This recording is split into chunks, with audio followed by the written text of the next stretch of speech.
Shalom everyone and welcome to a weekly parasha, and we are right now in Parashat Mikkets. Parashat Mikkets always falls in the time of Hanukkah, which is we can find the parasha in the book of Genesis chapter 41 verse 1. Now the story is, it's a telenovela, the soap opera of Joseph the righteous. In a previous section, Joseph was sold as a slave. He came to Egypt. He became very successful as a slave of Potiphar. Then the wife of Potiphar seduced him. He did not fall into that seduction. He stayed loyal to his principles, to his values, and he stayed loyal to his master. What was the reward? He was thrown into the dungeon. Now, he was there in the dungeon for 10 years. 10 years after he was thrown into the dungeon, there are the two celebrities, the wine steward and the baker of Pharaoh. They are there in the dungeon. He got upset about them and he throws them to the dungeon too.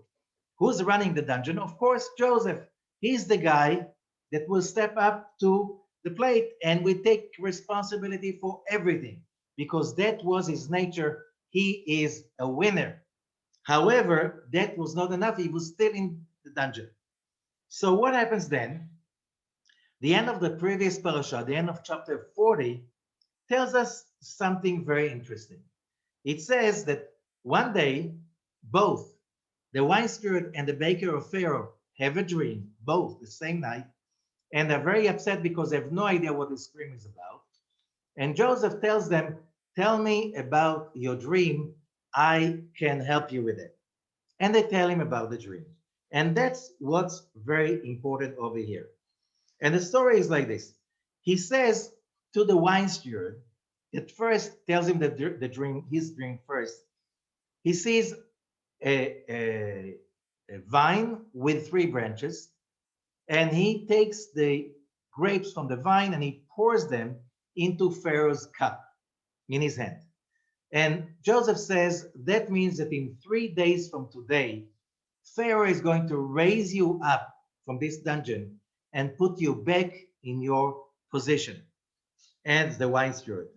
And then he says something very important for us to understand because this is the axis of the whole scene.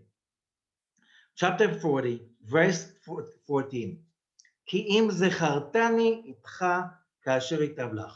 You should remember me when you will be better.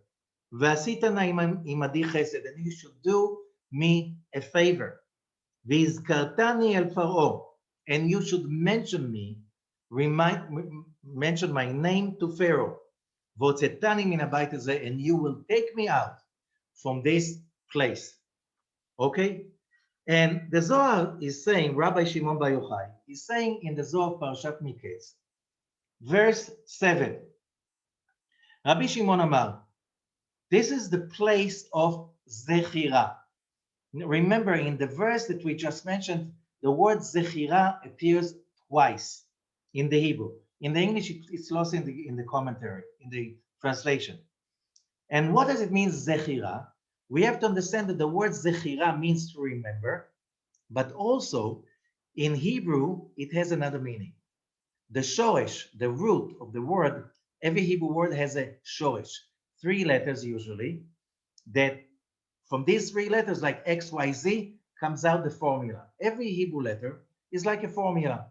Past, present, future, plural, single, whatever. The word is, the word we're talking about is Zachar. Zachar in Hebrew means to remember, but it also means a male, the opposite to a female. Okay, what does it mean?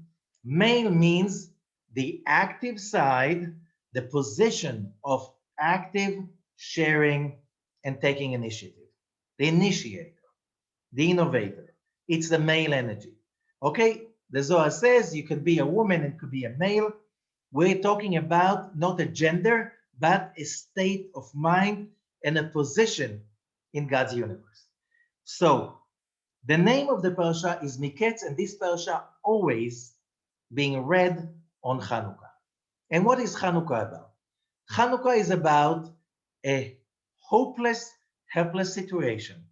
We're talking about more than 21, 2200 years ago in the land of Israel, okay, the Greek Empire, the Hellenistic Empire took over, and they were trying to make all the Jews Hellenized.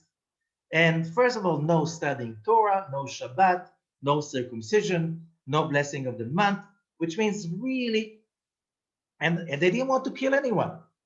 We just want you to enjoy and celebrate our amazing life as Greeks, as Hellenistic.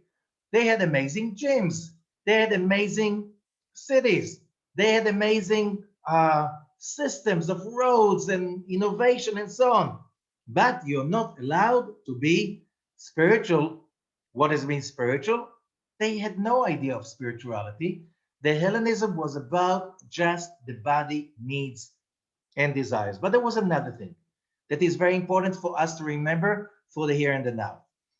The Hellenistic civilization was hierarchic, which means there was a hierarchy and every person must know his place in the hierarchy, which means when we're talking about those enormous, amazing culture of Athens or other Greek or Hellenistic polis like Alexandria, Antiochia, Damascus at that time, and so on and so forth. Those great cities were cities with a very, very thin layer of masters and a big bulk of slaves. That's how the Hellenistic world was working. That's how the Roman world was working. So they were hierarchic. They worked on hierarchy, which means you cannot dispute hierarchy. And that's why the Greeks looked at the Jews not just as different, but as enemies, because they considered Jews as anarchic. Because in the Jewish culture, every person had a say. There were no slaves almost. Everybody had the right to have a say.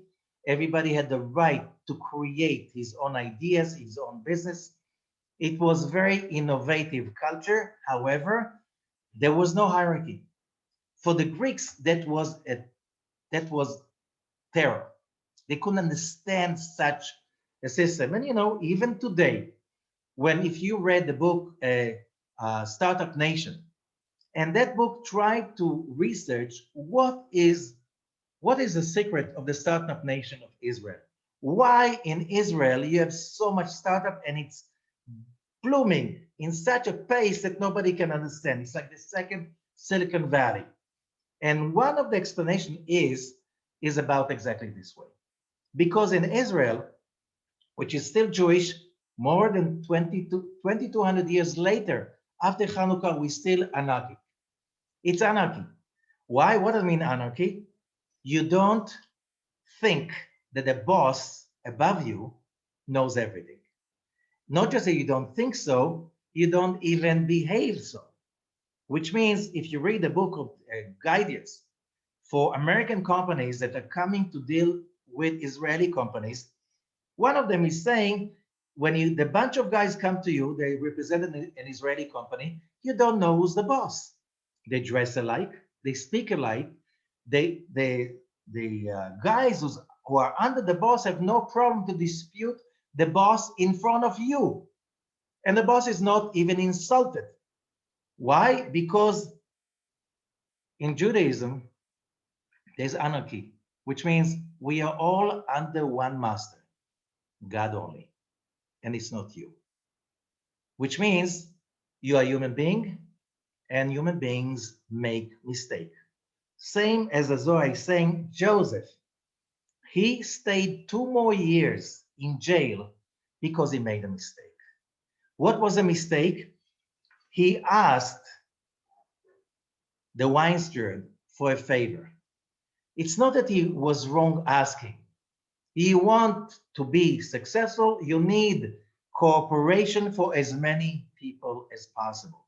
However, the moment you ask for help in a way of dependency, you're not male anymore, you are female. And that moment, you're not affiliating, you're not in line with the light of the Creator, which according to monotheism, true monotheism, every human being is supposed to have direct line to the Creator without any intermediates. The moment it says in the Talmud, if you pray behind your rabbi, you're death sentenced.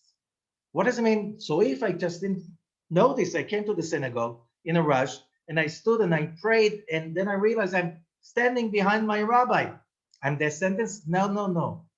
If you think that you will get your salvation through a human being, you are in the darkness. And that's what the Zohar is talking about.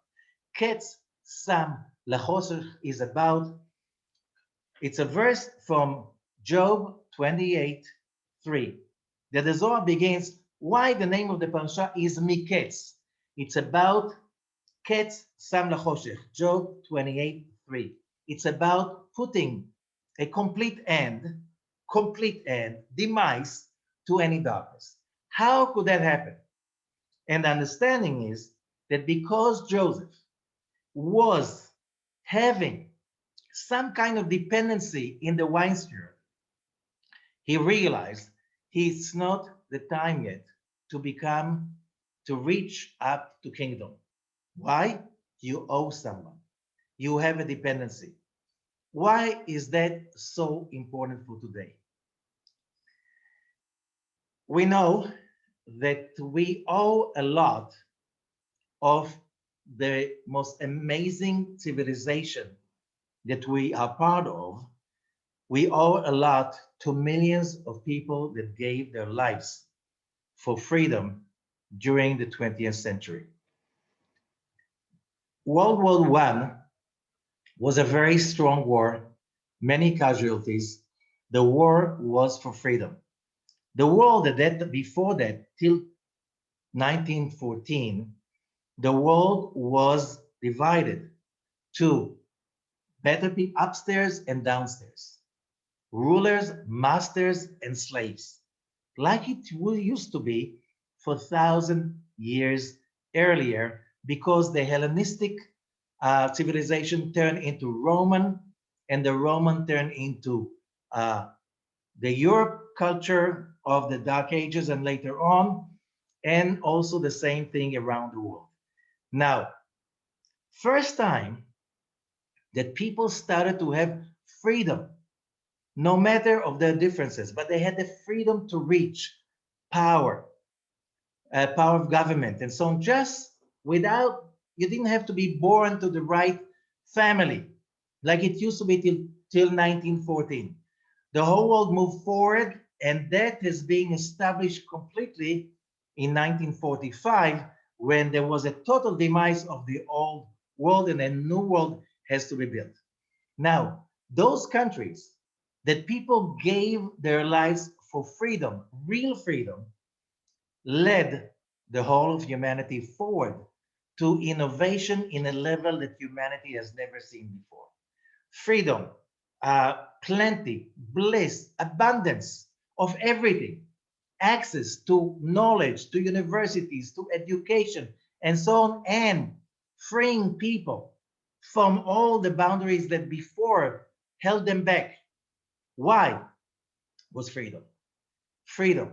But remember, it was not for the whole planet, because there were three wars. There was World War I, there was World War II, and there was the Cold War. Whoever emerged out of the Cold War, okay, with real freedom, are the ones who led and are still leading the world in science, education, and the economic blow, the economic growth that came after World War II. This is, again, because of the freedom that people were giving. And that freedom gave people the ability to connect within to the creator within themselves. And the moment the person is connecting to that, he's starting to realize that freedom is true, then every person gets to be empowered to bring in God's light to this world. And that's what happened. But what happened in the last few decades was that civilization is under decay. Why? It became very, very materialistic. And the new generation does not understand how, how precious freedom is. And how do we see that? That people can sell their freedom for a bowl of lentils. Just for a little pleasure, people are very much willing to join a cult, to go back to the ideology of communism, in which somebody tells you what's right, when you should get up, when you should go to sleep, which job you should take, and whatever, that you're willing to give up your freedom, your total freedom of innovation and so on, just because you trust somebody else to tell you what is right and what is wrong, who to get married with. Look, those countries that stay behind without freedom, they're not leading in the world of innovation. They're just sucking from the world of innovation and sucking the information, the knowledge, all the creativity, but they cannot generate it on their own. And therefore, it's not a true innovation. It's not a true evolvement. It is just another form of slavery and oppression, that you have to be born to the right family in order to get the power to control. This is sick. It's never in human history, it never worked too long. However, but also in the free countries, the young generation was willing not just to follow any kind of cults. Doesn't matter. There's so many cults that were created and generated, and people were so eagerly willing to give away their freedom so somebody finally will tell them what to do with themselves. But worse than that, more people gave away their freedom and became dependent on drugs, medications, chemicals, and all kinds of other substances that are, it's became a huge civilization of dependency, and especially dependency on all kinds of people that they were not elected to the job. They're just there because they're there for years already. And as Joseph, the moment he realized that he developed this slight dependency in that clerk, the wine steward of Pharaoh, and he said, if I have that little touch of dependency, how can I be a free human being? And here comes a very important thing. Humanity is standing on a crossroad. It's a very important one, in which we have to understand, if you're not willing, like the Maccabees, if you're not willing to give away your body, your comfort for freedom, your life for freedom, you're not going to have freedom. It's going to be taken away from you, and you're not going also to have a life. So this is the crossroad. We are there. Hanukkah was step one. Thanks to Hanukkah, that light of freedom, the shining light of freedom that turned into the candles of Hanukkah, it was flickering and burning for 2,200 years almost. Why? To remind us that a second round will come, and we will have to fight for our freedom from drugs, our freedom from other people telling us what to do. But more of that, it's all about having the freedom from negativity, the freedom from selfishness. And the only freedom we can get, and that's what the Zohar is saying, is when a person reaches that place that he puts an end, a demise to darkness. Which darkness? The inner darkness. The moment you are dependent, you have dependency. So then you blame your parents for not doing enough for you. You blame the government for not giving you enough. You're not taking responsibility because that's what male consciousness is about. And that's what the Zohar is saying is the only thing that can bring end to darkness. As long as you blame, as long as you let others give you the good and even the authority, and you allow that to happen, and you're not assuming position about the only person who can bring light to myself is myself alone. And that's has nothing to do with others. That's why you cannot hate, you cannot complain, you cannot depend. You have to be creative on your own, or codependency. Create together with others as partnership. But as long as you do not reach that male consciousness, male remembering, you are still in the darkness and nothing can help you to get out of the darkness. No, but the moment that you reach that moment, that you change your consciousness, says the Zohar that you're connected to the tree of life. What does it mean connected to the tree of life? Central column. What does it mean, central column? Central column means that on one hand, you know that you have to be there for others, to share and to care. On the other hand, you know that you need to be independent, powerful, and you have to be proactive about your own destiny, your own life, your freedom to choose what's good for you. Only when you do that, something amazing will happen. And that is being read one of the most powerful readings in the whole Torah. And that's when it says that on that 2 years later, when it says Vayim Mikkets Shnatayim Yamim, it was a demise of 2 years, like the 2 years of learning how to include right with left, left with right, receiving with sharing, sharing with receiving. We were created by the Creator to receive. We're not allowed, it's impossible to deny that to any human being. We're here to be happy. We're here to be co-creators with the Creator Himself. We're here to empower ourselves, and that has to go hand with generosity, caring, and at the same time, innovation. That's called anarchy, in which it's anarchic because nobody has the say. You reach decisions by brainstorming, by discussion, by respecting the others. That was the democracy that was so successful in the last century in those countries who adopted that kind of democracy. That's why they led over the other countries that are just living into the scrapes of these democracies.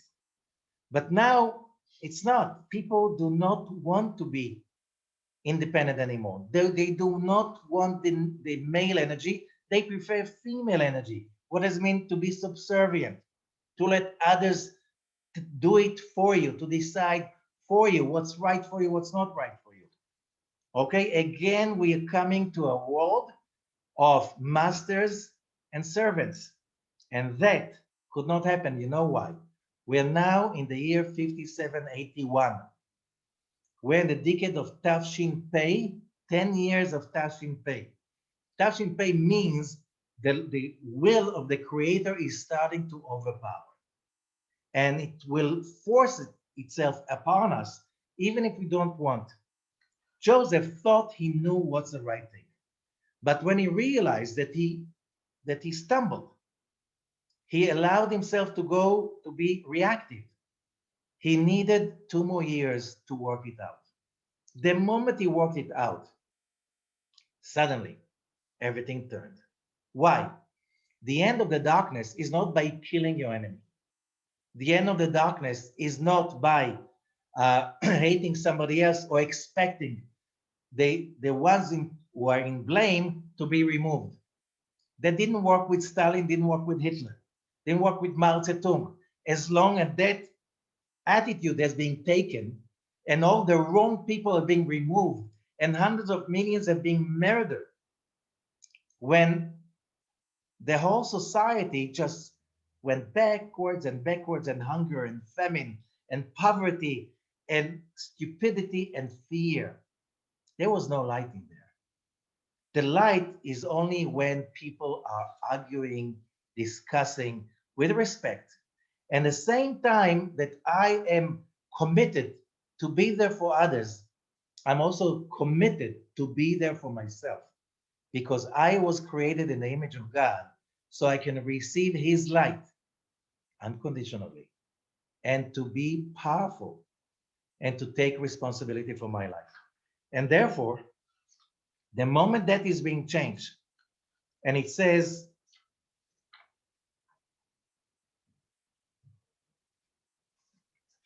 very clearly, chapter 41 in Genesis, verse 14, Vayishlach Paro vayikra et Yosef. And Pharaoh called Joseph from the pit. Vayiritzu minabo, and they rushed him out from the pit. Vayigalach, they shaved him. Vayichalef simnotav, they changed his clothes. Vayavo al Paro. In one sentence.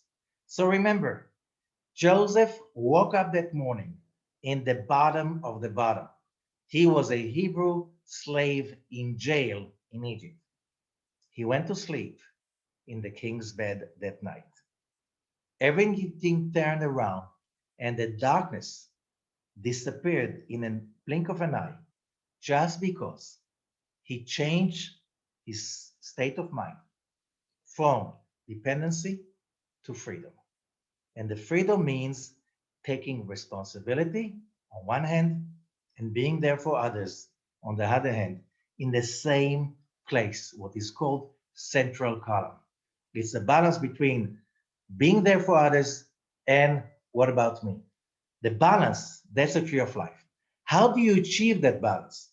So the Zohar says very clearly, verse 4 in the commentary of the Sulam to the Zohar. וכשאדם עוסק בתורה, when a person studies Torah, עוסק, studies it as a business, his own business, has his own innovation, הוא מדבק בה and he connects to it, attach himself to it, not to the information, but the frequency of freedom, זוכה להתחזק בעץ החיים, then he merits to connect to the tree of life. And that's the frequency of tree of life. When a person is strong with that level, then he can achieve that level that is called Zohar. Zohar means innovation, creation, control, freedom, and it means also remembering. Remember in the comics, when somebody remembers or gets at the idea, it's you see the symbol of the light turning on. This is exactly the story of Hanukkah. This is exactly the story of our days. This is the time for asking for the miracle, and the connection is by learning. There's so many ways to study Torah online, books. There's so much wealth accessible to every person like never before. Use that wealth. Connect to the tree of life. How do you know you connect to the tree of life? You can find yourself that when you give, you're excited about the empowerment it gives you. You're not guilty that you gave too little or too much. At the same time, when you get, you do it also as an act of giving and sharing. And when you are happy, you do it because that's a way you serve the Creator that created you for that purpose. Chag Sameach, happy Hanukkah, and a great week for all of us. Thank you so much.